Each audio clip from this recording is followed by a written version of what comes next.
ସ୍ୱାମୀଙ୍କ ପାଇଁ ସକାଳୁ ଭଜା ଟିକେ ଆଉ ଟିକେ ରୁଟି କରିଦେଲି। କାହିଁକିନା ସେ ସକାଳୁ ସବୁଦିନ ରୁଟି ତରକାରୀ ସେ ଖାଆନ୍ତି। ତାପରେ ମୁଁ ଟିକେ ମୁଢ଼ି ଖାଏ। ମୁଢ଼ି ଖାଇବା ପାଇଁ ମୁଁ ଟିକେ ଚୁଲିରେ ବିଲାତି ଆଉ ଟିକେ ପିଆଜ ପକାଇଦେଲି। କାହିଁକିନା ମୋତେ ମୁଢ଼ି ତାକୁ ଭଲ ଲାଗେ ଖାଇବା ପାଇଁ। ସେପଟେ ସ୍ୱାମୀକୁ କହିଥିଲି ଟିକେ ମାଛ ମୁଣ୍ଡ ନେଇ ଆସିବ ନା, କାହିଁକିନା ମୁଁ ଟିକେ ହିଞ୍ଚଡ଼ ରାନ୍ଧିବି।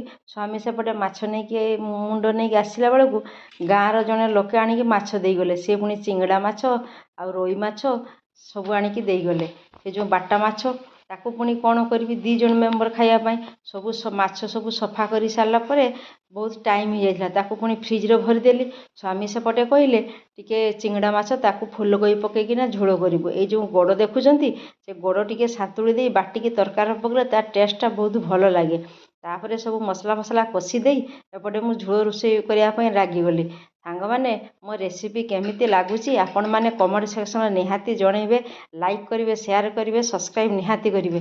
ଏପଟେ ମାଛ ଭଜାକୁ ଶାଗ ଭଜା, ସେପଟେ ଖଟା, ଚିଙ୍ଗଡ଼ା ମାଛ ଝୋଳ କେମିତି ହେଇଛି ଆପଣମାନେ ମୋତେ କହିବେ, ନିଶ୍ଚୟ କହିବେ। ରହୁଛି। ଜୟ ଗୁରୁ, ଜୟ ଜଗନ୍ନାଥ।